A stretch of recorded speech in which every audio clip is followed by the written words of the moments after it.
All right, oops.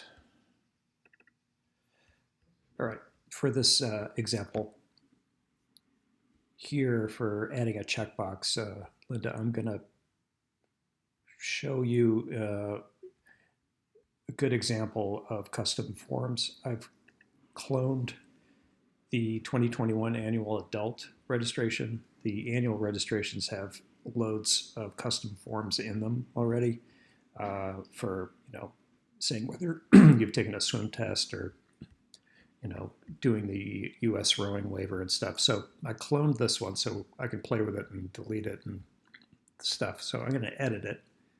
And when you work on custom form objects, like adding a checkbox, I'm going to go over to the Forms tab over on the right.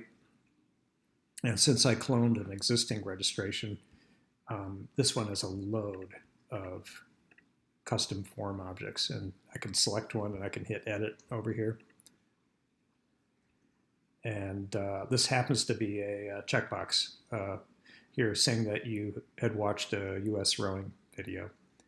And this also has a drop down with it. But a lot of examples here to look at. But I'm going to add a checkbox to focus on your original question here.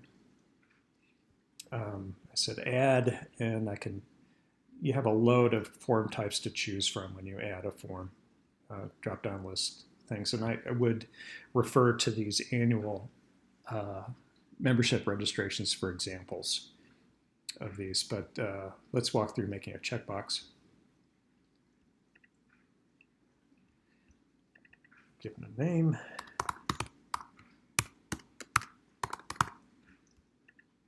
Okay, so it's going to be the option checks. Text here, so.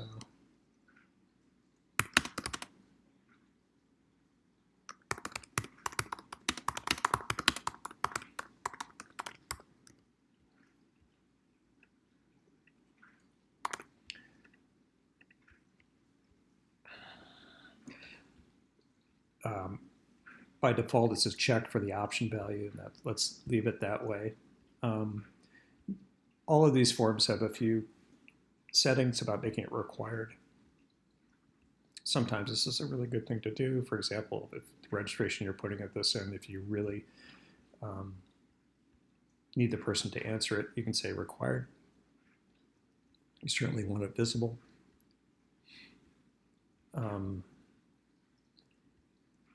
And in this case, for this checkbox, there are a lot of choices, conditional choices here that are kind of cool. You can say that this can only show if a certain drop-down value was shown, etc. So I'm going to skip that.